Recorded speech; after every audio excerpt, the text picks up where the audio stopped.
今日は前回作ったケージのカバーを作っていきましょう。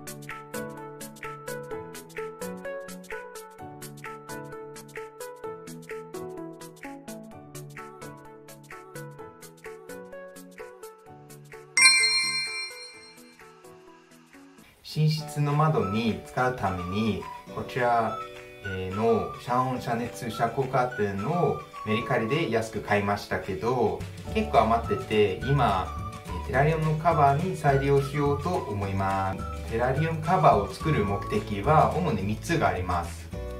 でまずは遮熱カバーを巻くことで寒い冬でもケージの中が暖かいままです。さらにちびちゃんは夜行性で結構夜に泣きます。でも遮音カバーを巻くことで音は外に漏れにくくなります。最後にちびちゃんは暗い夜に活動するんですけど、それで電気がつくと結構ストレスが感じてしまうんです。それを防ぐためにこの遮光カーテンをかけます。ケージの形に合わせてカーテンを切っていきます。すすは裏側に折り返すので少し余裕を持たせているようにしてます。まず切る前にチョーキ糸でまっすぐ線を引いていきました。一人で行ってたので糸の反対側にハンマーを重りとしてくっつけて糸をピンと張るようにしました。このカーテンの縦幅を切っていきます。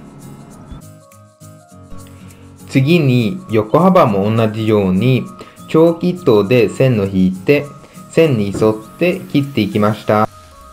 カバーがきれいにケージを包むようにアイロンでケージの形に沿った折り目をつけるようにします。いい感じでケージの形に沿った折り目になってますね。この後正面にスナップをつけるためそれをつける位置もマークしておきました。ケージの正面についている通気口の部分も穴を開けるためその位置もマークしました。マークした通気口の部分は Y 型に切って待ち針で固定してアイロンをかけました。いよいよミシンを使っていきますが、まずすすを折り返して縫っていきます。次に待ち針で固定した通気口の部分を縫ってスナップもミシンでつけていきます。最後に余った布を四角の形に縫ってケージの上にかけるようにしました。最後はこんな感じですね。通気性を考えて通気口と上はカバーかけていません。ただ、できる限り光が入らないようにこちらのこちらのカバーを上にかけることはできます。で、開けてみたら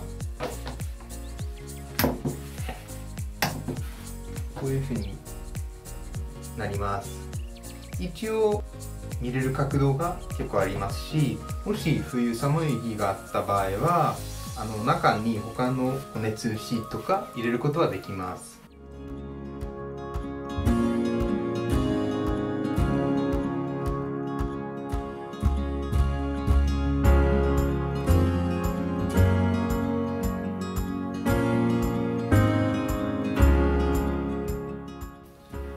カバー作りご覧いただいてありがとうございました。もし、ご感想とかあればぜひコメント欄で書いてください。バイバイ。